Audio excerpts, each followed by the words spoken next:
Welcome back to the deep dive.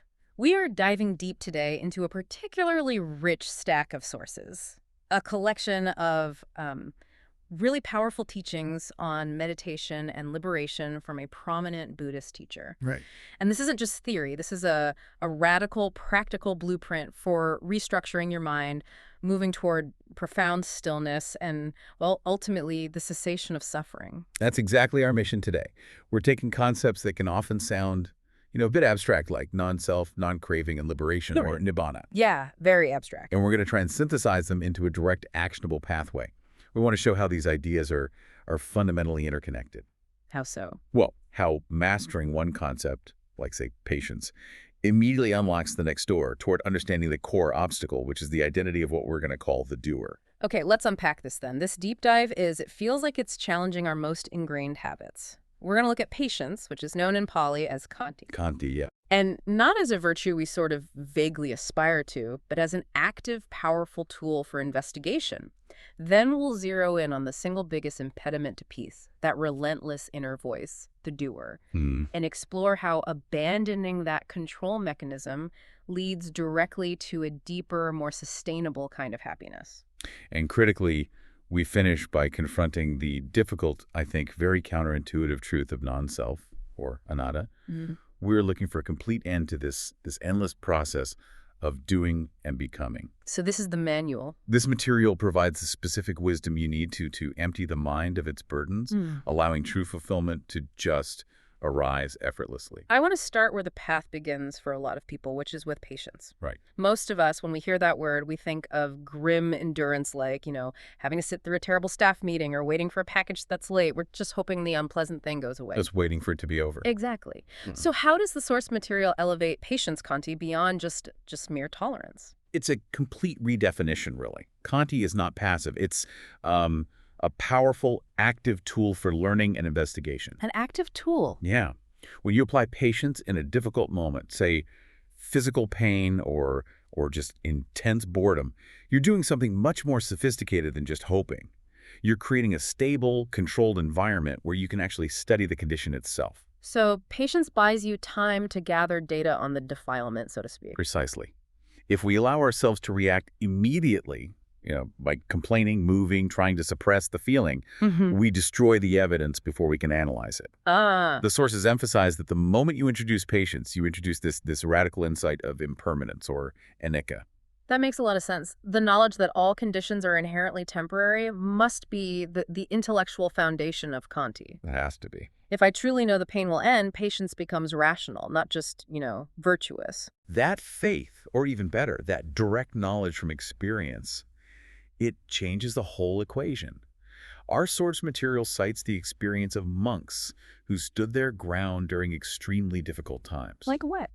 Whether it was sharp physical pain during long sits, overwhelming fear, or, even bouts of depression, they observed this consistent pattern. Every state, no matter how intense, eventually peaks, begins to fade, and then it just disappears. Burns itself out. It's self-limiting, yeah. The application of patience essentially starves the condition of fuel because you're withholding your reaction. I think that's the most difficult mental pivot, especially in modern life, realizing that a reaction often sustains the misery far longer than the original stimulus. It does. And this patient immobility is what the sources call the experiment of stillness. I like that. Yeah. If you want to know the true nature of your agitation or your greed, you have to perform this experiment without interference. If a scientist interferes with the sample, the results are worthless. And if you interfere with your mental state by scratching an itch or changing your posture or thinking about the pain, you're skewing the data. You're skewing the data. That's a powerful analogy the sources use of the bird watcher. The bird watcher has to be absolutely still. Right, because if the bird knows it's being watched, it will play up to the cameras. Exactly. And the bird is our defilement, our irritation, our craving, our ill will. The moment we move, the moment we react, that defilement performs, it postures, it misrepresents its true nature. It convinces us we need to do something to get rid of it. And that's the trap. Stillness, enforced by patience, forces the defilement to show its true hand. Yeah. You get to observe precisely why it arose, what specific mental food keeps it going, and the precise moment and manner in which it collapses and disappears. So the power you get from patience is pure, verifiable insight. It's knowledge, not just hope. Exactly. And this immobility is not just useful for observing defilements. It's the non-negotiable groundwork for deep concentration, for samadhi. If you can't sit still, you can't go deep. You can't. Can you elaborate on the physical aspect of this? Because for many, I think, meditation quickly turns into a battle against the body. The aches, the itching, the need to cough. That battle is the practice ground. Even when the body is screaming at you to move, the practice is to bear with it, knowing that if you don't move or scratch, the sensation will dissipate entirely on its own. It's a fundamental lesson then. It is. The body, just like the mind, has these automatic self-regulating mechanisms. We only override them when we panic and interfere. And the common experience, I think, for most beginners is that when they finally give in and scratch that itch, the body often responds by producing more discomfort somewhere else. That's right. That scratching or moving is a subtle form of doing, of control, and it often intensifies the agitation. The body senses the mind's restlessness and it responds in kind. So by refusing to move, you're training the mind how not to move, how to be stable. This physical patience is the key that unlocks the door to mental stability. And without that rock-solid mental stability, deep states of concentration are they're impossible to sustain. You're learning to accept the body as it is, not as you want it to be. Okay, so patience creates stillness, and stillness quickly reveals the fundamental obstacle to peace, which our sources call the doer or the controller. I think we need to spend some real time defining this. Where does this doer come from, and why is it so disruptive? Well, restlessness and agitation are fundamentally caused by engaging with the senses. The doer is the part of us that consents to this engagement, that gets involved, that reacts. That consent is called chanda in Pali. Chanda, yeah. The doer believes it must be doing something about the current situation, even if that something is just, worrying or planning. And this immediately leads to the realization that we are responsible for our own internal turmoil. When we feel upset or frustrated, it's not the world's fault, it's our reaction. The insight is incredibly sharp, and frankly, it can be painful to absorb at first. The teaching is, you are the owner of your karma. You create those situations and conditions. You react to them. You're the one who's creating the misery. That directly contradicts our habitual victim mindset, where we blame external circumstances for our unhappiness. It turns it completely on its head. That immediately recalls the teaching about the loud party near the monastery. That anecdote has always stuck with me. Oh, it's a classic. When the monks complained about the noise, Ajahn Chah said, "It's not the sound that disturbs you, it's you disturbing the sound." A phenomenal teaching. The world itself, the sound, the light, the taste, it's all neutral. The disturbance only arises in the space you put between yourself and the external world. And what we put in that space is the projection, the judgment. And the involvement of the doer. The doer insists on measuring the input and reacting to it based on his preferences. Wait a second. If the doer, the driver, the manipulator is the key burden we have to abandon, who then handles the necessary actions of life? That's a great question. I mean, who makes breakfast or files taxes or avoids walking into traffic? Doesn't life require agency? That's the critical distinction. We're not talking about abandoning skillful action, the ability to act wisely and compassionately in the world. We're talking about abandoning the identity that owns the action and the attachment to the results. Oh, okay. The path of meditation, or citta bhavana, is about unloading burdens. The doer is the burden. It's the ego structure that insists on controlling tranquility, manipulating peace, and driving the process. So a necessary action like breathing or walking can occur without the identity of a doer attached to it. Exactly. It's the difference between doing the dishes and the thought, I am a good person because I am doing the dishes and I hope someone notices. Precisely. The doer is often seen as the assessor. It's the part of the mind that's always measuring progress. Am I peaceful yet? Am I peaceful yet? How long until I get into deep concentration? Am I doing better than the person next to me? This constant assessing, judging, and measuring is the doer's chatter. And it absolutely prevents deeper states of peace because it's just generating movement and instability. So how do we effectively stop this unseen, controlling entity? If we try to stop it, isn't that just the doer trying to stop itself? That's the paradox, isn't it? Yeah. You can't stop it with force. One of the skillful means is, well, it's counterintuitive. You give confidence or trust to the meditation object. To the breath, for example. If you're focusing on the breath, you trust the breath. You trust the process of stillness.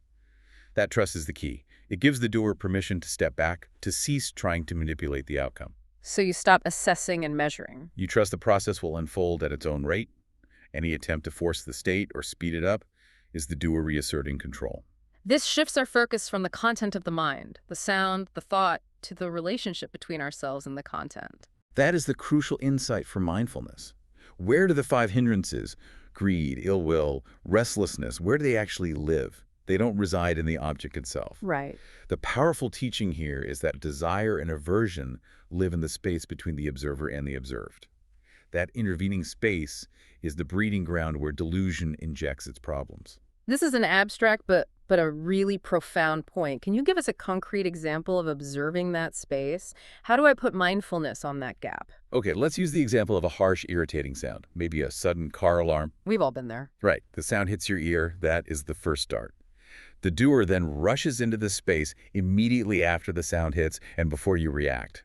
It's that split-second surge of involvement. That's annoying. They shouldn't be doing that. This is disturbing my peace. So instead of focusing on the loud sound or the feeling of anger, I focus on the instantaneous, unnecessary judgment I just launched at the sound. Exactly. You are watching the act of involvement. You see the play of defilements, the craving for silence, the ill will toward the source of the noise, the pride in my right to quiet. Once you spot that space, you can introduce peace, acceptance, and stillness into the gap. And the defilements run out of food. They do. You realize you can observe the sound completely without adding the narrative of involvement. Yeah. That non-interference stops the doer in its tracks. That realization of non-interference and non-doing, it naturally pushes us toward the most radical form of letting go, inner abandonment, or Patini Saga. Patini Saga is abandoning on a cognitive, a really deeply psychological level. While the monastic life often requires abandoning material possessions, this is about abandoning mental possessions. What are mental possessions? We cling fiercely to our inner ideas, our illusions, our mental wrong views, and critically the mental possessions that constitute the ego. Pride, the sense of me, my rights, my plans, and my will. This is giving up the foundational narrative that defines us. Why is that so hard? Because the ego is sustained by these possessions. If you identify as a competent worker, giving up that identification, even when the job is stressing you out, it feels like death. We cling to our identity as a good person or a smart person, even when those mental categories cause friction and stress. So Patini Saga says these are all just concepts. Like mental furniture cluttering your internal room. The simile of the used car salesman is quite sharp here. It is. The mind constantly throws up thoughts, plans, expectations, and imperfections. These thoughts, whether they're worries about the future or regrets about the past, are like con artists or used car salesmen trying to sell you something you don't need, a new identity, a new problem, or a new piece of mental business. And you just have to patiently watch them. Watch them, recognize them as non-essential, and crucially, not engage with their pitch. And the most important things to abandon are the past and the future. Absolutely. The future, especially, is merely fantasy. It hasn't happened yet. All future-based thoughts carry an inherent duty and responsibility, a promise to act or plan, which immediately creates more business in the mind. So Patini Saga is? It's the radical act of sweeping your inner desk clean of all expectations, duties, fantasies, and ideas. When you successfully abandon the tyranny of past regret and future planning, you gain immediate, profound freedom in the present moment. It sounds like once the doer steps back through that inner abandonment, the void is not empty or bleak, it's filled with something positive. So how does the cessation of doing lead directly to happiness? This is the principle, Sukha Pakaya Samadhi. Deep concentration states are fundamentally conditioned by happiness. Okay. It is the happy mind that develops Samadhi, not a stressed, grim, or striving mind. The sources teach that happiness is the necessary fuel. If you're unhappy, you're restless, and you cannot concentrate. So we're talking about an internal happiness distinct from sensory pleasure. Exactly. This is happiness rooted in mental purity. The teacher in our sources points out that people with pure hearts, those who practice giving, who are forgiving, and who are non-critical of others and themselves, they attain meditation easily. Why is that? They already have a baseline level of mental lightness and joy because they aren't carrying the burdens of resentment or judgment. But someone starts meditation and finds they're constantly plagued by boredom, restlessness, and discontent. Where do they begin to cultivate this happiness? Well, those obstacles arise because the mind is unhappy precisely where it is. It's fault-finding, desiring the next moment, or yearning for a better environment. So what's the antidote? The direct antidote is cultivating santuthi, or contentment. Contentment is defined as being happy with little, content with the simple circumstances, the body as it is, and most importantly, the present moment as it is, without needing embellishment. I appreciate that the Source connects contentment so strongly with gratitude. Gratitude is the engine of contentment. If you lack a gratitude for the present moment, you cannot stay in it. You are constantly craving the next moment, which is desire, or rejecting the current one, which is ill will. So gratitude transforms the present. It transforms the present, however mundane or difficult, into a noble acquaintance, or kalyanamitta. This acceptance and appreciation of the now is what leads to the stillness and peace required for liberation. You stop seeing the present as an obstacle to be overcome. This realization about contentment seems closely linked to the anecdotes about letting go of business, that feeling of complete freedom when responsibilities just disappear. These anecdotes beautifully illustrate the difference between external completion, which is usually impossible, and internal cessation, which is instantly achievable. Let's talk about the first one. The first anecdote, about the 13-year-old on holiday who finished his duties, experiencing complete freedom. That's the key. That pleasure comes from things disappearing, from the cessation of responsibility and expectation. And the experience of the abbot reinforces that external chaos can coexist with internal order. Yes. The abbot realized his outside desk, the monastery maintenance, the endless building plans, it would never be complete. That's just the nature of the world. It is. It's constantly generating more business. However, his inside desk, the mind, could be emptied easily of all expectations, fantasies, and ideas. The world is intrinsically unsatisfying and always giving you more work. Your inner mind is the only place you can achieve true rest and stopping. This sounds like we are actively cleaning house, preparing the mind for something sacred to arrive. That is the perfect description. Preparing the mind room for jhana. The mind is compared to a room where the deep concentration states would love to come. So it's an invitation. It is. Your job is not to force them in, but to ensure the room is spotlessly clean, peaceful, and orderly. It must be free from disturbances, not cluttered with the junk, the bric-a-brac, and noisy thoughts or plans that the used car salesman tried to sell you. And the refreshments we need to set out. Those are the happiness and joy derived from the cultivation of contentment, of santuthi. If the mind room is clean, peaceful, and happy, the jhanas, these sublime, profound states of concentration, will enter by themselves. The moment you strive? You're cluttering the room again. You're relying on the doer. So the process is one of allowing, not forcing. The deeper you go, the less effort you should be applying. Absolutely. The deep meditation stages are a natural process like gravity, or water finding its level. If there is any element of striving, of controlling the breath, or manipulating the object, the sources are clear. It is not jhana. So you're just a bystander. You have to act as a bystander watching. You allow the stillness and contentment to grow, you nurture the happiness, and you watch the process unfold naturally. Let's get into the specifics of that transition. When the mind moves from the first to the second jhana, what does that effortless shift feel like? What exactly is being let go of? Okay, so in the first jhana, the mind is focused and happy, but it still has a slight wobbling. A wobbling. Yeah. These are the factors of vitakka and vikara. Vitakka is the initial application or thinking about the object, and vikara is the sustained application or holding the object in place. So it's like steering a boat? Think of vitakka as steering a boat toward a destination, and vikara as keeping the rudder steady once you're on course. So it sounds like the mind is still doing a little internal maintenance work, keeping the focus tight. Precisely. The mind is gently touching and retouching the object. But once the happiness, the pitisukha, and the concentration become absolutely rock solid, the mind realizes something. What's that? It realizes that the steering and maintenance, the vitakka and vikara, are themselves a disturbance. They're the last subtle movements of the doer. And the mind, on its own, naturally and effortlessly drops them. So it's not a forceful determination to stop thinking, but a realization that the effort is just superfluous? It's the mind gaining complete confidence, ajatang sanpasadina. It realizes it doesn't need to do anything anymore. The second jhana is often described as a state of perfect, unchanging stillness. No movement, no wobbling, just solid tranquility and deep joy. And that experience? That experience of profound cessation, even if it's temporary, is what provides the deep insight into the nature of reality. When the mind achieves this level of stillness and deep concentration, it's capable of seeing reality without the lens of the doer's preferences? Right? What does it see? This brings us to the core wisdom of suffering, dukkha, and non-self, anatta. What the enlightened ones, the Aryas, see is a radical foundational truth. The five aggregates, the body, form, feelings, perceptions, mental formations, will, and consciousness, they are suffering. Not just that we suffer because we're attached to them. That's the key distinction. The aggregates themselves are unreliable, unstable, and unsatisfactory by their very nature. That distinction is philosophically critical, and I think it's often missed. It means that even the best pleasure experienced through the body is inherently flawed. Exactly. Take the body. It belongs entirely to nature. And because it was born, it is subject to aging, sickness, and death. It's inherently unreliable. Right.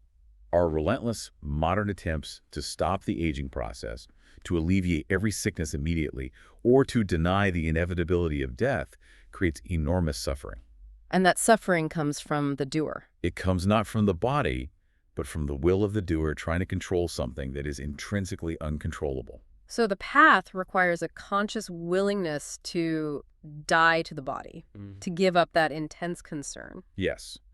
The simile provided is to look after the body like an alms bowl. You have to maintain it, clean it, feed it so it can serve its function for another day. But then you put it away. But you put it away afterward. You don't obsess over its shape, its health, or its demands. Recognizing the body as merely a lump of suffering because of its temporary conditioned nature is not pessimism. It's realistic wisdom that reduces attachment and anxiety. That understanding must extend to all sensory experience too, since the body is the vehicle for the senses. It does. The Buddha taught that the entire realm of the six senses, sight, sound, smell, taste, touch, and mind consciousness, is always burning. Burning with what? It's burning continuously with the fires of greed, hatred, and delusion. These senses are constantly moving, and anyone who touches them gets burned. What does that burning feel like in daily life? It's agitation, restlessness, and heat. The moment we are fully engaged in the sensory world, whether scrolling on a phone or arguing a point, our mind becomes hot-headed, restless, agitated. And the cooling process Occurs when the senses calm down. The mind becomes cool, soft, peaceful, and safe. That profound understanding of the senses as dukkha, unsatisfying by their essential nature, makes sense restraint natural. So restraint isn't about self-punishment. It's about recognizing that the input itself is inherently unstable and therefore unworthy of obsessive pursuit. Right. We take food only for maintenance, to fuel the ability to practice, not for pleasure or embellishment. If we understand that the pursuit of taste, for example, is inherently unstable because the pleasure fades and demands repetition, we recognize the suffering built into that pursuit. Why seek that which will inevitably burn you? Exactly. This wisdom about the body and the senses being fundamentally unreliable leads directly to the ultimate wisdom barrier, the illusion of self, anatta. How does the stillness confirm that non-self is the truth? The proof of non-self is simple, direct, and experiential. It's the complete lack of control. Lack of control. If the senses, the feelings, or consciousness were truly mine, if they were a fixed, permanent self, I could command them. I could tell my body, stop aging now, or never feel pain again.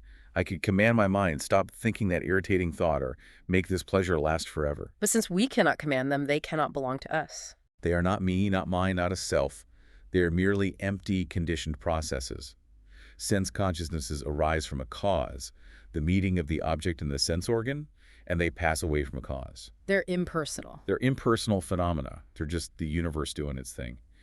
The ultimate wisdom comes from realizing that everything we identify as me is just a series of unreliable conditioned processes. That is incredibly difficult to swallow. It flies in the face of everything modern society teaches us about identity, success, and self-worth. It seems the mind must fight back hard against this realization. It does. The fear of complete disappearance, the total annihilation of the ego and identity, is often the last, most significant barrier to liberation. It takes immense mental power and courage, fostered by deep concentration, to overcome this innate self-preservation instinct of the ego. The anecdote about Ajahn Brahm and Ajahn Chah captures that final moment of letting go perfectly. The question of why, answered with, there is nothing. That is the ultimate cessation. Rimi Miarai, there is nothing. The deep states of jhana show you this physically.